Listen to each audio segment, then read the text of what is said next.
Hey, hello, my name is Dr. Shambles, and today we're going to be looking at my deck list for Ace at the start of OP13. OP13 is right at the door, so I want to show you guys my deck lists just to give you guys some inspiration and to give my insights on the deck.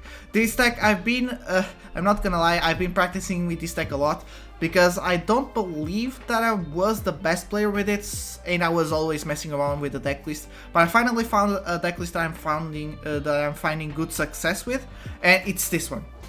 So let's start. Pretty much, you want to go second, right? And you kind of want to search as much as possible. Your searchers are Izu, Garp, and Otama. Otama, I consider it a searcher as well, because you draw 2 and then you discard 1. Also, you can bounce her back to your hand to have an extra 2k with Jozu. Usually, your early game goes to do one thing and one thing only. You need to survive and search for the 10 cost blue Newgate blocker and the event I am Whitebeard. This is so you can play a 10 cost a turn earlier, and then you start building super momentum because of this. Then you start chaining your big bodies, which is more blocker Newgate, Taxbird, 9 Beard, and in some cases if you don't see those, you play your Roger, which is totally fine. That's pretty much it. So you have your searchers. Next is your mid-range characters, which are Marco, Yamato, and I consider Jozu as well. Because you usually want to go second, Jozu kind of fits in the mid-game a little bit. Marco, super simple, you build a lot of advantage because you draw a lot of cards. Marco just adds to that. Then those cards can be used with leader effect to even bricks become 2Ks with this deck. That's why you just draw a lot and you don't really care if they're bricks or not, because you can at least use one of them per turn as a 2K, so it's very nice. And then this also, because you draw a lot, it means the consistency of finding the combo of I am Whitebeard and the 10 cost blocker Newgate is super consistent as well. So Marco is for that. Yamato, the exact same. Yamato usually is, you play her, you draw 2 cards, so again, adding to the consistency, you're drawing a lot of cards, and then she attaches 1 Rested Dawn to your leader. So you don't even trash with her, you just straight up draw 2, which is insane, and you give 1 Rested Dawn as you played her to your leader, and that means you get the other effect of the leader, which is when one of your characters with 6k power or more gets KO'd, you draw 1 card. Or if you lose a life, you also draw +1. So not only does she draw you 2 cards, she enables you to draw even more cards, adding to the consistency and pretty much just make sure that you have a whole lot defense to protect yourself till you start chaining the Whitebeards. This is why the deck is super strong. You have a very big wall of defense, and then you just start punishing late game. Speaking of punishing late game, actually no, wait, sorry, I'm getting ahead of myself. The next character is Jozu. Because you want to build a wall of defense and you kind of want to protect yourself till you start chaining the big bodies, Jozu is very good at controlling the board of your opponent. You play him, you can bounce one card back to hand and then one opponent's card back to hand. If you play this on curve, it's very strong. Because you can bounce whatever was the strongest character that your opponent just played. Not only that, this means you're bouncing 1 card back to hand, which could be an Otamu, which gives you a 2k. It could be a Garp, which then you can use to search again. Or, if you really need to, or you can just use leader ability, discard Garp, and he's no longer a 1k counter, he's actually a 2k counter.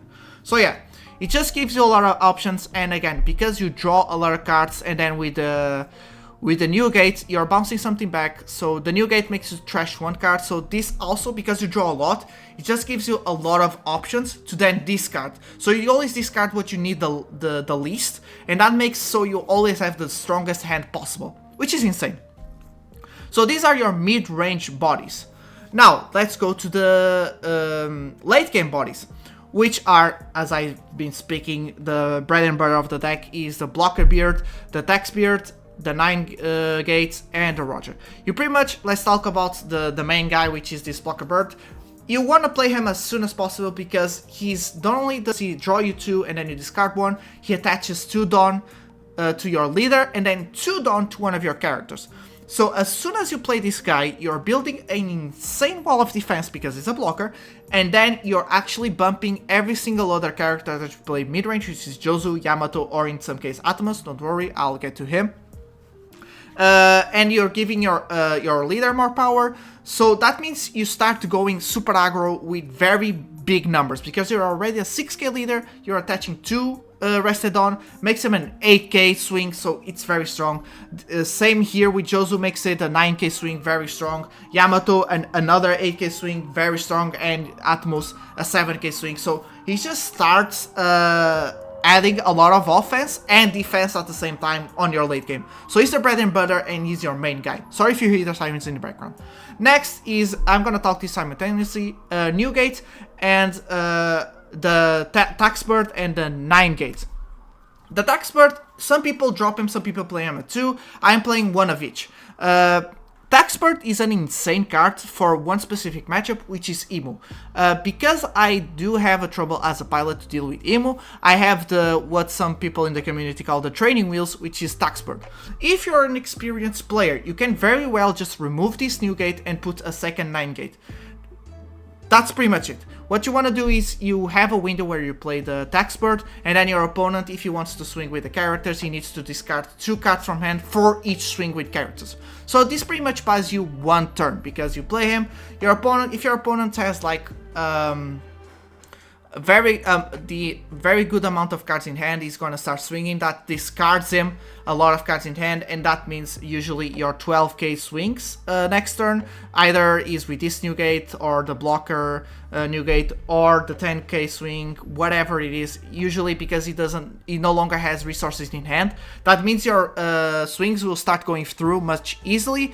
And not only that, if you play them on a right window, those 2 cards that he discards to make extra swings are good for you, because you already had the plan to defend them. So yeah, it's very good, and against Emo, it's insane. He pretty much guarantees that the Emo needs to block 1 card, and pretty much either buys you 1 turn or just kills the match completely, because if Emo starts discarding a lot of cards from hand, Emu starts having actually only 1 case in hand most of the time. So yeah, it's pretty good, but I'm only playing 1.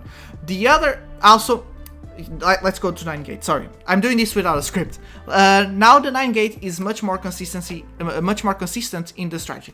What you usually want to do is you use I Am Whitebeard event to play 9 gate and not the blocker new gate.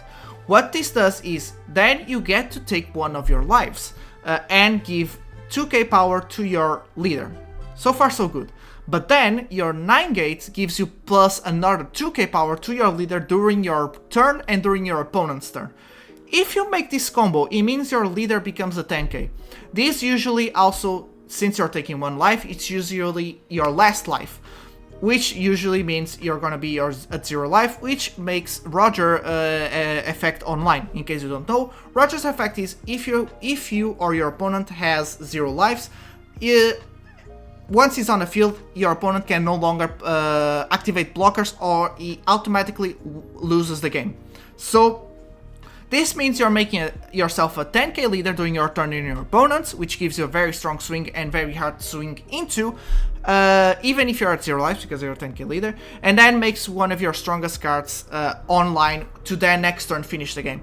So he's he is much more consistent than Taxbeard. Let me explain now why. You're making yourself a 10k is much easier, it's much harder for your opponent to control than if you would discard 2 cards. If your opponent managed to build a good amount of tempo during the whole game, once you play Taxbird, if he has a good amount of cards in hand, if he makes the right math in his head and tries to go for lethal, he actually doesn't care about discarding 2 cards from his hand, because he's gonna finish that turn. So you need to be super careful by dropping Taxgate.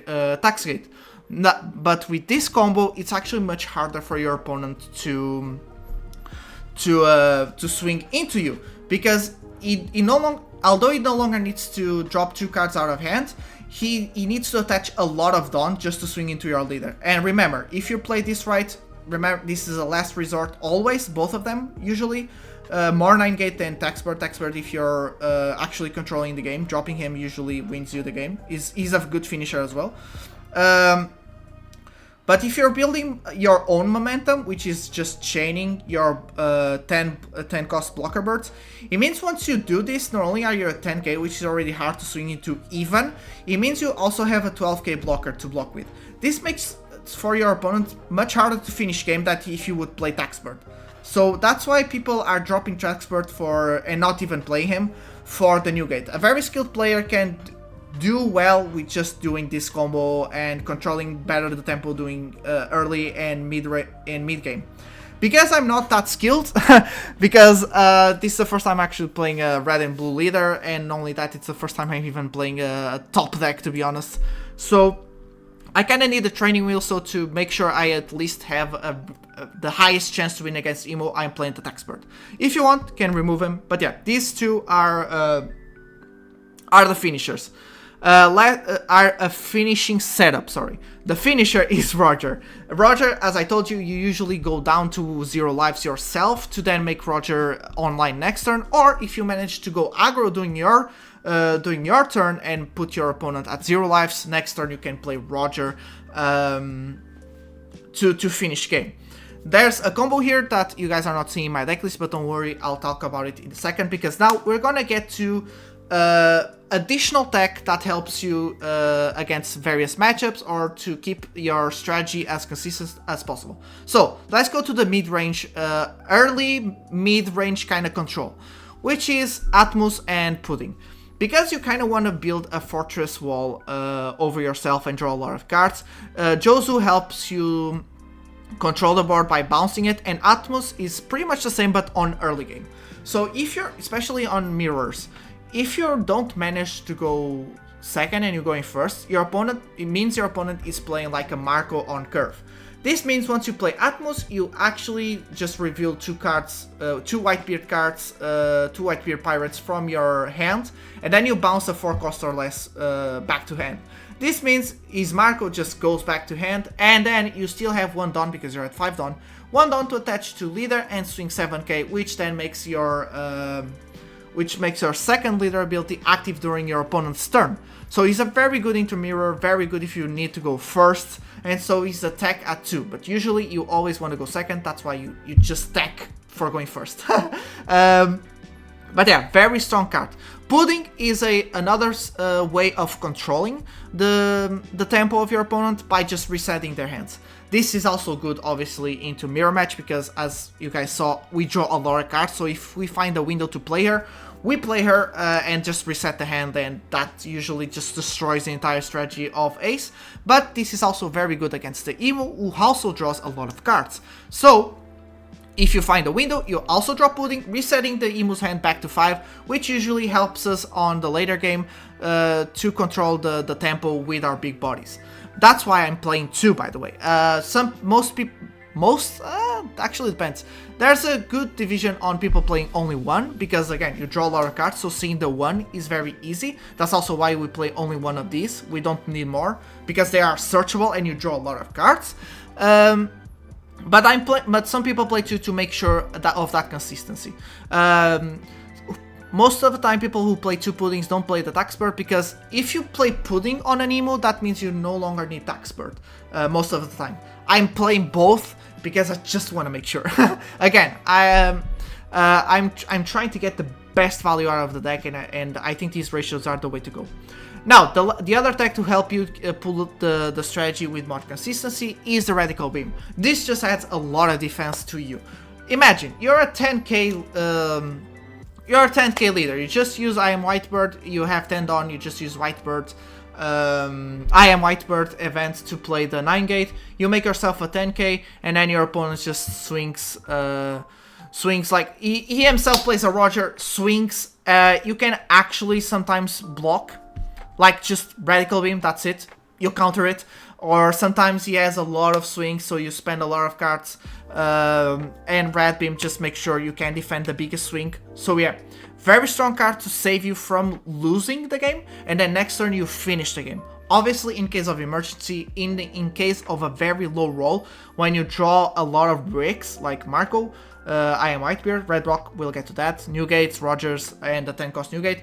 Maybe leaving one Dawn up to then activate on mid game is also good because you are a 3 life character, 3 life leader. That means you going to 2 lives to make this event give you 4k power instead of 2k.